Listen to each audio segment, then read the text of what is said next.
In this video, I'm going to read and explain the first 13 minutes of Mortal Kombat as described by Bloody Disgusting. Also, in this description, I'm pretty sure we do get Cole Young's identity to be confirmed, so stick around for that. Let's get right into it though. Bloody Disgusting tell us Mortal Kombat opens to a peaceful Japanese home nestled in a quiet forest. After a loving exchange, Hnazo Hisashi leaves his wife, son, and newborn baby at the house while he heads out to collect water from a stream. His wife and son try to soothe the fussy baby to sleep when Hanzo's wife remarks how cold the house seems. Outside, there are brief but sudden sounds of combat, and the shadowed silhouette of a guard station just outside gets run through, his blood splattering the Fusuma walls as the blade cuts through it. Hanzo's son carefully tucks the baby beneath the floorboards, then Bihan steps through the gap, quietly demanding to know Hnazo Hisashi's location. So I think we pretty much already knew this, that the film is going to open with the rivalry being kicked off between Bihan and Hnazo as the Lin Kuei come to wipe out Hnazo and his clan. Although I'm still really interested to see if it's really Shang Tsung pretending to Bihan or if it is Quan Chi pretending to Bihan like we know it was in a bunch of the lore. Anyway, let's keep going on. Bihan tries to disarm Hanzo's wife and son's fears through friendly small talk and shows them his ability to conjure up ice on a whim. When they still won't budge, his friendly demeanour breaks. I love this little bit about him conjuring up the ice in front of them, almost like a clown making balloon animals or something like that. Look at me, look at what I can do ice, just tell me what I want and I won't murder you. That's quite funny in a dark, sadistic way. But let's keep going. Hanzo's wife's screams then reverberate throughout the forest, and Hnazo drops his water buckets to rush back home. He fights his way through Bihan's guards, bones crunching and blood spraying as he takes them out with ease. This is obviously what we've seen in the full-length trailer and some more in TV spots and some more in this exclusive teaser we got along with this description. We don't really see anything new here, it's just Hnazo absolutely cleaning house with the Lin Kuei. Anyway, finally, after Hnazo takes them all out, he makes his way to his wife and his son, but both of them are dead and melted together in a grisly ice sculpture. It leads to a brutal fight to the death between Hnazo and Bihan. Bihan deals a mortal blow and leaves, but not before Hnazo warns Bihan never to forget his face. I love that. I love the aspect to Scorpion's character, that pure vengeance, that rage and that need for revenge. I just love that about him.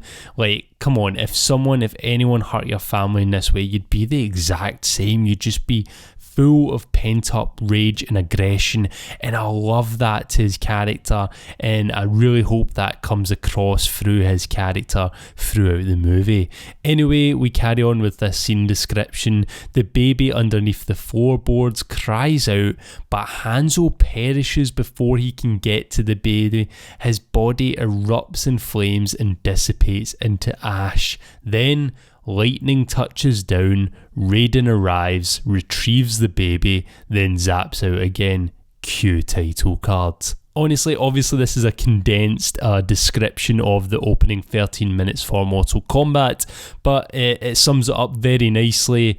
Big thanks to Bloody Disgusting for letting us all know this, and yeah, it's got me even more hyped for the film, and I am pretty much 99.9% sure that Cole Young is actually Hnazo Hisashi's son, and I believe that he is the baby under the floorboards that Hnazo zaps in to then zap away. Obviously, this is why Cole wears the yellow and the black. It's a little bit of, foreshadowing in his costume design for the film.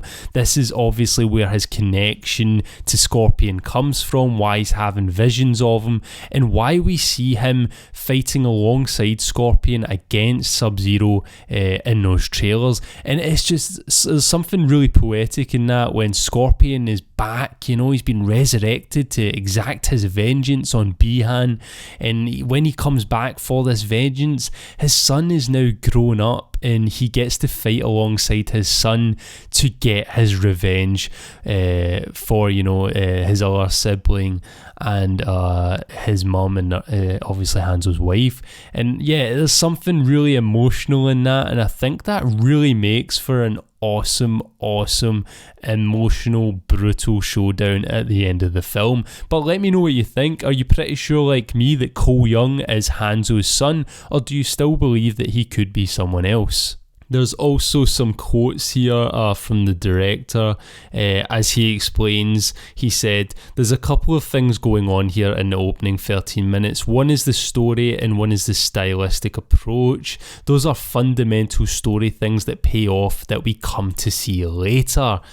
The Cole Young reveal, let's be honest.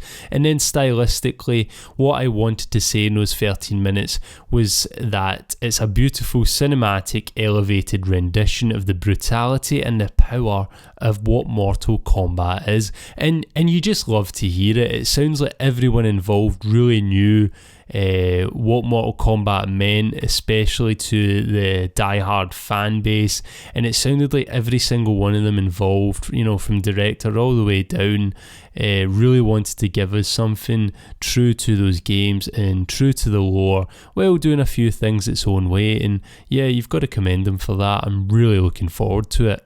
Garner, one of the writers, I believe, also elaborates, "So the first 13 minutes does more than just set the tone. There's no English in it, they're speaking Japanese and Chinese, you have to read it, which is unusual for an American action movie."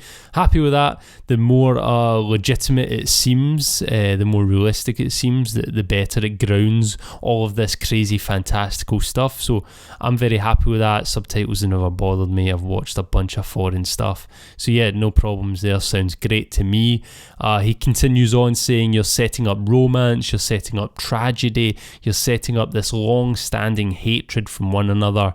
You are having a guy attempt genocide on a clan and then the reaction to that." So there's a lot going on in that first scene, and that first scene is very reminiscent of a Kurosawa movie, and honestly that is music to my ears.